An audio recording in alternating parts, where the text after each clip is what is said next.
Jason and Scalinati for inviting me here, and I'd just like to say hello again and give my thanks and recognition to the Mississauga, and I might add the Mohawk and the Shoshone.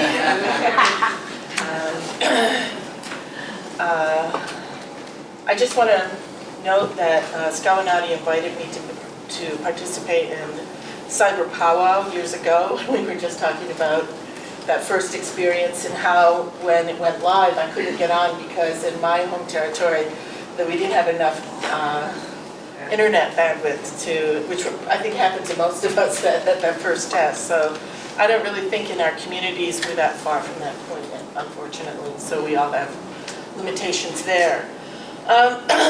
My talk this afternoon might be a little different than the track that most of you are on, and I hope that you'll bear with me.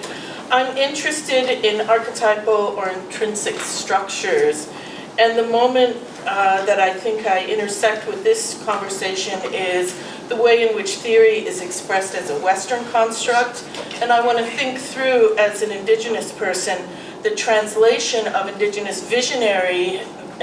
culture as visionary as theory. I think that we haven't really had that discussion in a way that we can push back at this notion that the West in the 20th century is the only site in which this kind of abstract thought is part of the way in which creativity or change is noted.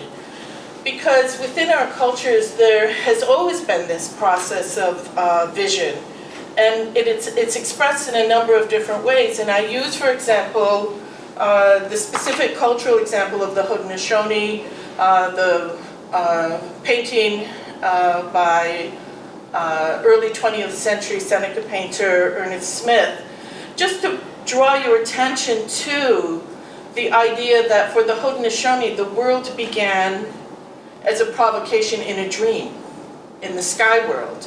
And so there's this really kind of interesting dissection of space that takes place, that's witnessed in a very narrative form in this painting. And so the kinds of things that I like to pay attention to is that archetypal structure, in that in the oral tradition, the time of the dream is something that isn't constructed in a linear visual. And so we have the upper world, the middle world, and then this world, or Turtle Island. And so it's a narrative. We see a very similar sort of illustration of this concept in the work of Shelley Nero. At the same time, here are people whose entire philosophy is challenged and shifted with the coming of this idea of a peacemaker, and the peacemaker actually changed the mind or the way of thinking about violence and destruction, and part of the message of the peacemaker was actually part of a vision. A vision took place. And so where do we put that discussion? Where do we put the messengers that have come to all of our people and in some way shifted or changed the course of direction that we're on? And so the question I have for all of us is really, where are our cultures and our teachings located in this discussion? And I'm going to take you through a little maybe exercise that you might add detail to, or that you may say has a slightly different trajectory. And so some of us think of modernity, or at least in Indigenous studies, I'm going to argue that we think of modernity as that moment when geographically the world understood itself as a complete space. And so some people think of this as that moment when Columbus, so-called, encountered the Americas. And so since that period of time, the discourse isn't just a singular Western modernity, but it's a modernity that is now multiple modernities. So the question I have for you is this moment the moment of our multiple modernities as Indigenous cultures? And so there are different sort of theoretical lines that we have to consider when we're thinking about these two different systems, I think, I would argue, of thought and knowledge. And so, if you'll allow me the sort of didactic or reductive language of the West, and it's interesting because there certainly is a lot of pushback right now to use that language of the West as a sort of oppositional category to indigenous space. And I'm working on actually a pushback answer to that right now because I still think it's valid. And so, one of the things that we look at in the structure of indigenous cultures, we think about language is actually a way in which a number of scholars are analyzing the archetypal structure of our thought. And so if we think about this in relationship to the West and its notion of itself in theory and modernity, set the language piece of it aside just for a moment, but it needs to be in play. In the West, a revolutionary change took place in the Renaissance with the, is it a discovery or the implementation of the practice of marking space with perspective. And so I'm sure that you're familiar that marking space with perspective, that the motivation there, of course, was map making. And so with the ability to abstract land or the interface with land, we can see easily at this moment in the Renaissance, right, 1400s, 1500s, where we see the impact of that both philosophical, ideological, and methodological change on mapping space. We can really recognize the impact it had in our communities. And so then there's another critical point that in the 1800s, one of the things that we've been deeply impacted by is the shift in the West to what I would argue a lens-based society or ocular centrism. And so we see the rise of the camera, 1830s from on forward, and it requires, all of these points require a difference in the way our brain understands space. And so the camera or lens-based practices then translate space again. And we don't have to rehearse the impact of the camera on our communities and what that meant. And so these are all part of the tools of colonization that we're all working towards actually decolonizing at this particular moment in time. And so I'm just showing you some of my interpretations of the creation story and these ideas. And so the idea of the camera then, in the 20th century, we see an interesting kind of movement because the camera, in a sense, for people that had access to the camera, for people that are engaging with the camera, I think it caused another kind of reaction. And the other side of it, from a painterly, material-based perspective, we see then this amazing development of abstract art. But of course, we're very careful to note this is within this sort of like Northern European Western category. Because some of you, of course, are thinking right now, but in my culture, we've always made abstract art. Our ideas have always been invested in abstraction. So there's a whole other thesis or PhD that needs to be written about indigenous abstraction. And it needs to be set in place in dialogue with this notion that abstraction is only a Western, expression. And so if we look at the early 20th century, we can see that in the 20th century, if we look at perhaps the artwork of Mondrian, and we think about where Mondrian came from, he came from the Bauhaus. The Bauhaus, I think a number of people have argued, is the point zero for this notion of the archetypal imaginary for the visualization of the binary code system or the substructure of the computer. So there's a direct relationship between the Bauhaus, its understanding of the grid, and then we see then the development of the logic of this binary system or the infrastructure of the computer that then comes forward. And so, again, all of these structures, okay, are part of both a material, methodological, theoretical space that has been part of the colonizing trajectory that our peoples have been working very hard to both resist, survive, and overcome. And so these tools are not simply tools. Of course, they have a great impact on the way, as many of you are expressing, on the way that we understand how we experience the world. And so if we think about this binary structure of the computer's early 20th century notion, we also have to think about this term imaginary as an early 20th century idea. And we use this term today in a way that is perhaps imprecise, the way in which Benedict Anderson actually brought the term forward. And so he brings the term forward at a moment in time when it's really directed towards nation. And it's not simply just nation, but it's very closely related to nation and nationalism. And so there really isn't anything that I can recuperate about nationalism that today we could construct as useful, because mostly nationalism is a tool of an oppressor. And so this, but what's important to recuperate, I think, from this term imaginary, is that in indigenous communities, I think we might mark the 20th century as this moment where we invest heavily in this notion of sovereignty, we invest heavily in this notion of nationhood. And right now, in the 21st century, we're thinking through, well, what does that mean? What does that overt structure mean?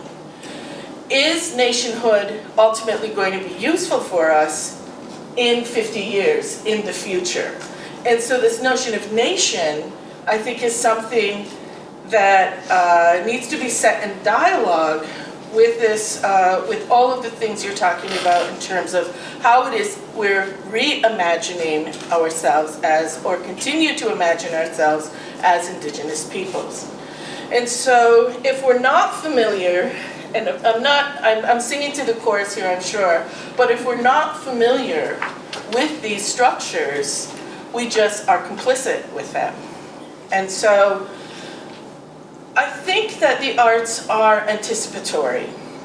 And so this, just like the way people in our communities, and you might have this ability that's very alive in yourself, or this might be an ability that's alive in your family, or it might be something that is just an artifact of the history of your family. I think that we all have different experiences with this notion of people who have the ability to prophesize, or people who, in some way, in the language of the communities around the Six Nations, sometimes they're referred to as seers, not so often as fortune tellers, but they're people who have the ability and the will to suspend a fixity in time and to actually move in time in what people who study languages have identified our languages as being polysynthetic languages.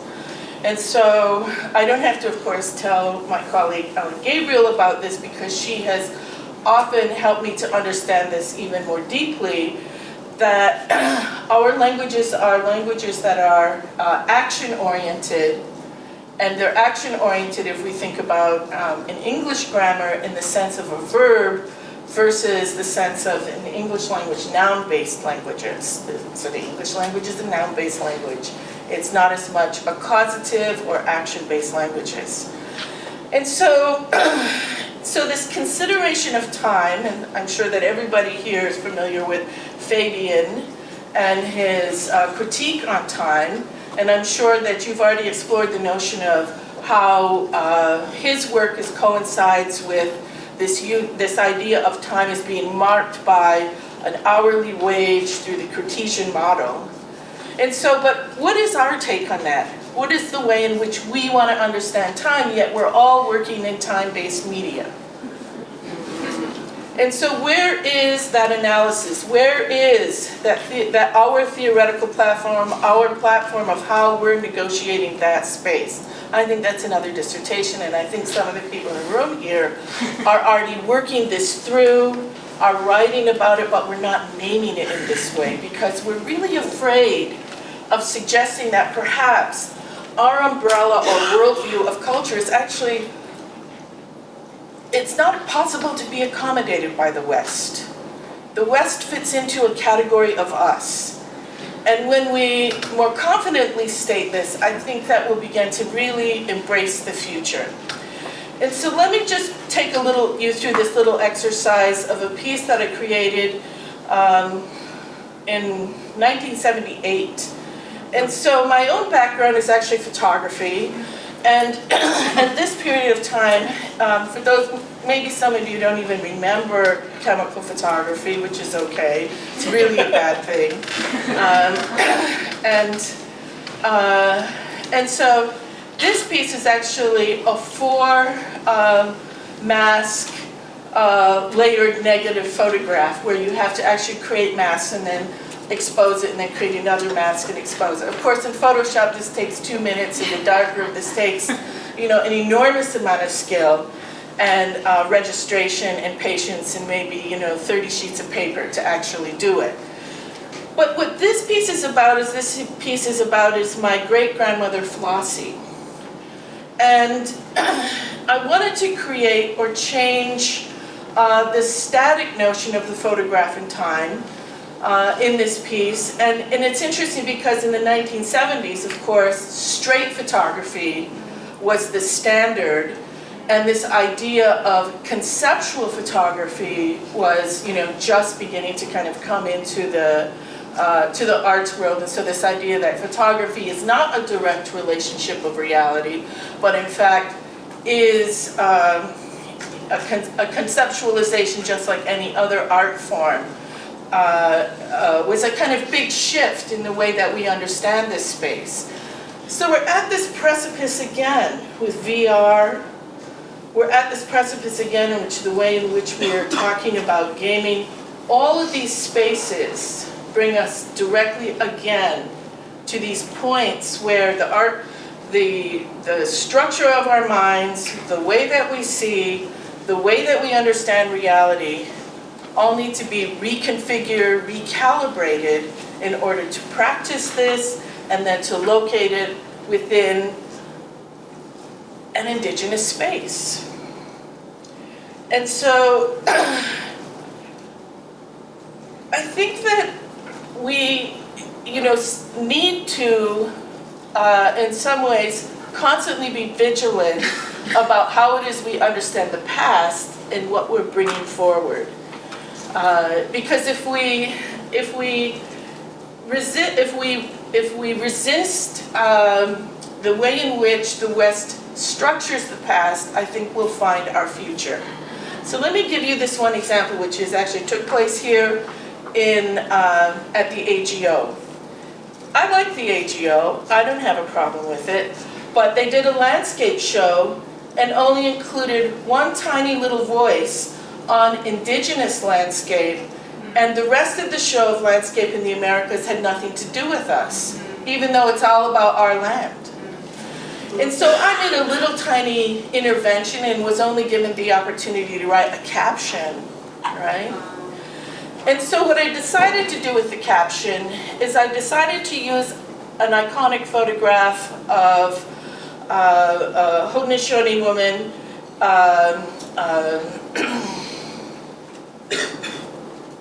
I'm forgetting her name now, I'm sorry. But what I'm suggesting in this is that in this photograph, I'm suggesting that we can understand landscape and that we have marked the land in very different ways than the traditional conventions of landscape, which is primarily coming out of a European, specifically British canon, is what we inherit.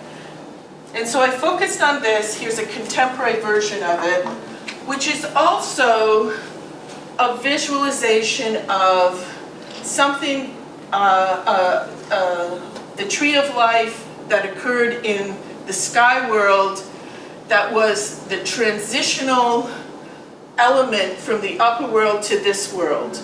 And so within this image, and then typically rimming the bottom of the skirts, are elements: water, wind, air, all of these elements typically rim the bottom of these skirts. And so this is the way in which people in the Haudenosaunee, in particular Caroline Parker, who was a Seneca, late 1800s, the photograph is actually 1870s, but it's one of the few photographs focused on a Haudenosaunee woman at that period of time, and so it has become this kind of, I would say, this photograph that has facilitated a kind of re-traditionalization in our communities, because the way in which she was dressing at that period of time, which is an aside, would not have been characteristic with the way that most people in our communities were dressing at that period of time, even as it relates to traditional clothing. And so this idea that we mark our place in a very different way from the settler colonial notion of land was one modest little intervention in this much bigger show that has since moved to Arkansas. And when I communicated with the curator at Arkansas, there wasn't any Native people being engaged to talk about this or talk about the land. And so this anxiety over the land is very present, is what I would argue.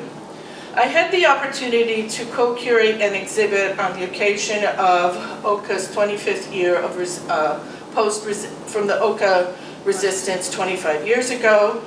The Red Post, this is a piece that Ellen put in the show, which is the central figure in the show.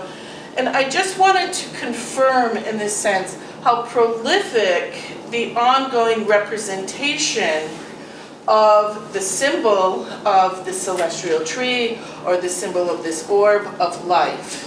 It's a life-giving orb that redefines or creates our relationship to how either the beginning of life for us or an ongoing gift of this world. And you can speak with Ellen about the more complex statement of the Red Post, but I'm mostly concerned with the circular orb design element that she included this. And it's interesting because we could talk about balance in this piece, we could talk about color. I mean, we're all, I think, working towards developing a more familiar language of what are our aesthetics? What does it mean when we're using red? Is there a canonical way to understand color? Is there, so I mean, all of these things are something that we really need to, and I think everybody here is making great progress in making these movements. I want to just mark really another interesting kind of subtext of the way in which this notion of vision, or this idea of prophecy, has impacted all of our lives, and it goes right to the UN. And so the Hopi have a prophecy. They call the UN, of course, the House of Micah, and they have this idea of their existence in the world. And they came east, they consulted with the Haudenosaunee, they consulted with other indigenous peoples. This idea of elders who have visions is a process that's still going on in the circle of elders in North America. And it translates, and sometimes in this case we see it translating into today we're looking at the permanent forum. But underneath that was this premonitory vision that we need to, in some way, create an international dialogue in order to continue to maintain the spaces, or to secure the spaces that we currently have.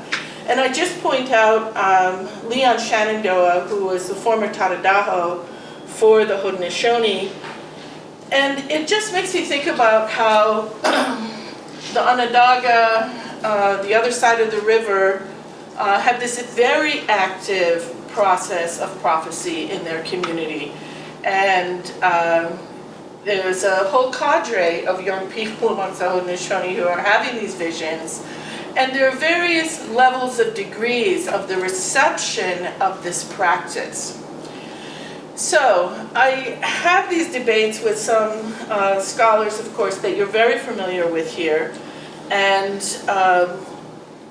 sometimes what we talk about are things like, in the West, the category of psychology, Freud's notion of the dream, the use of the term zeitgeist, all ways in which the West is trying to understand this ephemeral space of the dream, or what we call prophecy.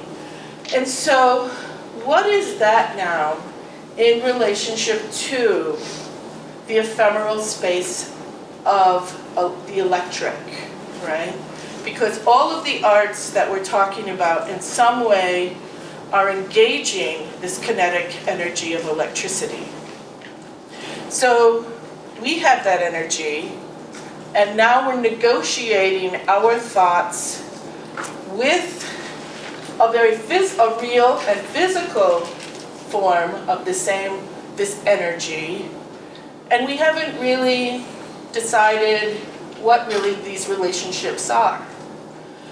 And so it comes up again for me in my experience in the early 1990s when the wampum belts for the Haudenosaunee were being repatriated.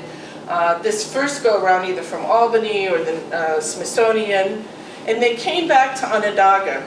This particular scene took place at Ganawage this year. It took place at the occasion of the recitation of the Great Law.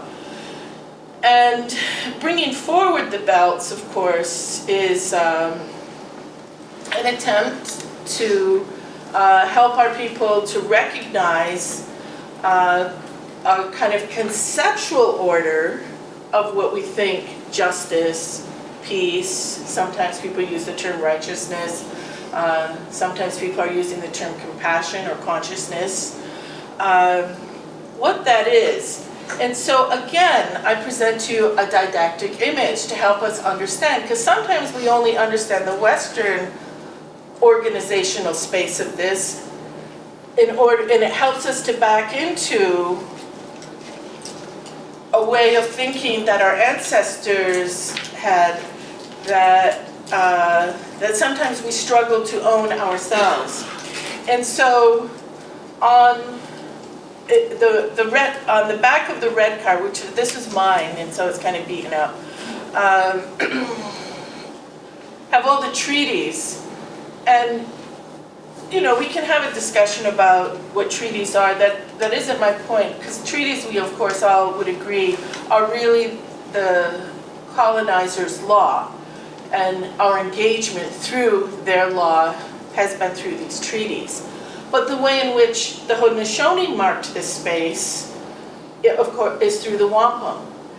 And so we have to recognize that the wampum are these incredibly complex, abstract symbols that require a multi-sensory embrace in order to activate them. And so in the West, in the past 200 years, or maybe some of it would go right from the 1400s, it's been this narrowing down of the senses so that the world is like ocular-centric. The focus is ocular-centrism. I mean, I think that theorists would say the 20th century is the epitome of ocular-centrism. And now we see the deployment of, through some of these, the expansion of these technologies, we're beginning to see the demand for, again, a multi-sensory engagement.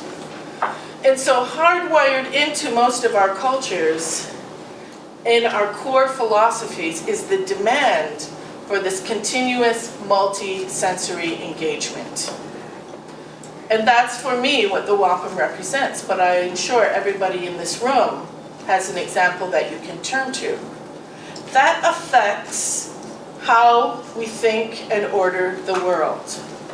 So where does that multi-sensory engagement fit now in our engagement with this kinetic electronic space and the future? Is a question that I have for everyone. I haven't figured it out. I want to figure it out. But I don't know if we could figure it out. I think I liked what somebody said earlier, is that we just keep creating. I think Elizabeth just said it, we just keep creating.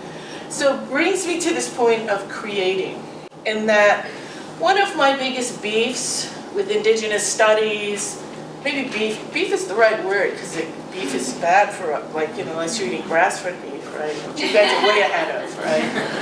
And so one of my biggest issues with Indigenous studies is the focus on legal and governance structures without really understanding the sort of critical side of creativity and the arts as essential to our future as Indigenous people. So there's a lot of attention paid to the authority of law, the authority of governance. And I'm going to say creativity is an authority that we also have to really pay attention to. And that's what this is so exciting, that this is happening here. Because if we don't have this, all that other stuff is going to calcify. And it's going to get stuck in certain kinds of moments in time. Because you're the ones that dislodge it from its complacency. It rests at these certain points. And so I was very excited when I saw Denise Dedman's image of the DNA 2-row. I was really excited at a recent kind of discovery I had when I was putting together this little conference at the school that I work at. And just as sort of an aside, that's a photograph of Tom Porter.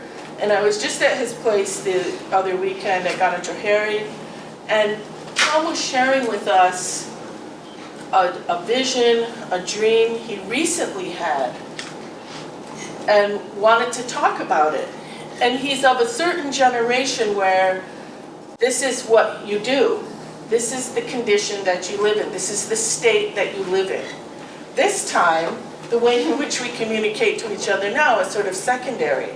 Because there's a whole bunch of people in our communities that still live in that time. And so, an experience from my own world, I get a phone call this morning while I'm trying to run out the door, and it's my mother who said, "I just want to tell your sister I had a dream last night." And so she had to tell me the dream, and I, okay, thanks, Mom, you know, because between my mother and her sisters, of which there are 7 of them, every day the phone rings back and forth between all of them, and they have this very active discussion about the dreams and thoughts and experiences they've had. And that really kind of sets their day, and it directs their day. And so our lives are really complicated in really different ways, but I would argue that we need to pay attention to that as well. And so when I was looking and thinking about how to talk about peace, because Cornell University is located in the homelands of the Cayuga people, and just last week, in a struggle over ownership of the emergence of their traditional government, a great deal of violence occurred. And so I've been thinking about how is it that we can support this emergent nation, stick to the principles of this idea of peace or consciousness, and sometimes putting together these little symposia and inviting people to talk about it helps. And so I looked to then, okay, what was the symbol that we might use to talk about this? And I wanted to use the symbol that embodied the tree of peace. And so I came to this wampum bell.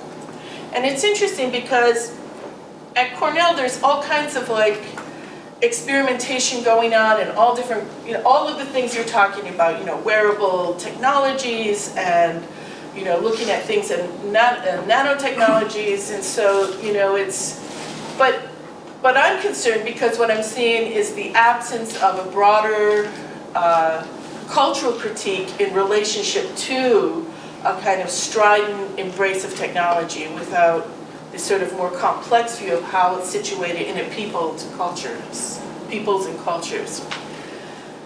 But I have to tell you that I was seduced by this image that I came across in the lab of Dendrochronology, which is a lab that looks at the wellness or life of trees. And so this is a slice of the white pine. This is what it looks like at the macro level in photography, in an ocular-based sense, in the lab. And I looked at this and immediately saw the structure. I saw this structure. And I began thinking about, I think our people in the past, and maybe today, and maybe they're not expressing it overtly today because maybe there aren't a lot of safe spaces to express these ideas without being sort of looked at like, oh, you're really old school, you're superstitious. I mean, these are all the terms that I think people in our communities use when they don't understand the complexity of this knowledge. And I began thinking about how the wampum is an early binary code. And I mean, I'm not the first person to come to this conclusion, and lots of people who have talked about this. But at the cellular level, we can see that the white pine, of which the wampum belt is a representation of, has this grid-like structure, which I think is really interesting, because the question that I had, and this is only a provocation, I worked with Dennis Tedlock, who is a Mayanist, an anthropologist and a Mayanist. And he opened his first lecture in class by saying that when he first went to work with the Maya people in Oaxaca, that they made him stay outside of the village. And this, of course, would have been in the 40s. They made him, in the 50s. They made him stay outside of the village because they didn't want his energy to contaminate theirs, is the way that he ultimately came to understand it. And that first night that he stayed with them, the elders from their community came to him and they said, well, they had a little conversation the next morning. And they wanted him to tell them what happened to him that night. And he told them what happened to them, and he was visited by a certain kind of animal in a certain kind of dream. And it was only based on the fact that he expressed that idea to the elders that they said, okay, well, we think we can work with you. And it's interesting because both Dennis and his partner, Barbara Tedlock, who does work in China, where of course it's illegal to construct yourself as an indigenous person. She does work with shamans in China, which is a very open practice there. And so we know that here in North America, this whole practice, of course, is very underground because of the kinds of colonial abuse that these ideas have suffered. But in other parts of the world, these ideas are very present. And so I wonder if people in our communities had visions about bringing these kind of belts, these visions, these designs forward as a way of embodying this idea of peace, power, and righteousness, which is what this belt in part symbolizes.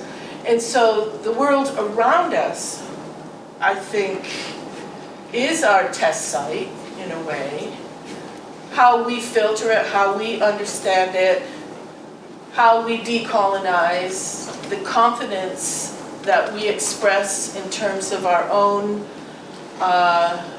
ability to construct an indigenous imaginary as future. I think it's dependent on all of these factors, and the only thing I can say is that whatever the cultural modalities you're dealing with, that have come forward within all of your own traditions, that they're profound, they've yet something to teach us, as long as we continue to really push against decolonizing our minds and really trying to see, and maybe it's just not seeing, but maybe it's actually deploying all of our senses to engage why that thing survived. And so, you know, for each of our communities, we all have something that actually was so strong, so tight, that it came forward. And today people look at this stuff, you know, I think we're all respectful, but at the same time, perhaps not as I would say that our respect is sometimes, you know, rhetorical, and that we need to kind of rethink some of that. And when we hear the songs or the dances are happening or the ceremony, I think we need to just really give ourselves permission to really think deeply about all of these things, while at the same time, like you're doing, completely engaging in the world as we understand it today, because there's nothing in our philosophies that says that we're not technologists, that says that we're not interested in future. In fact, I think most of our cultures are absolutely based on our embrace and consideration of the future. Thank you.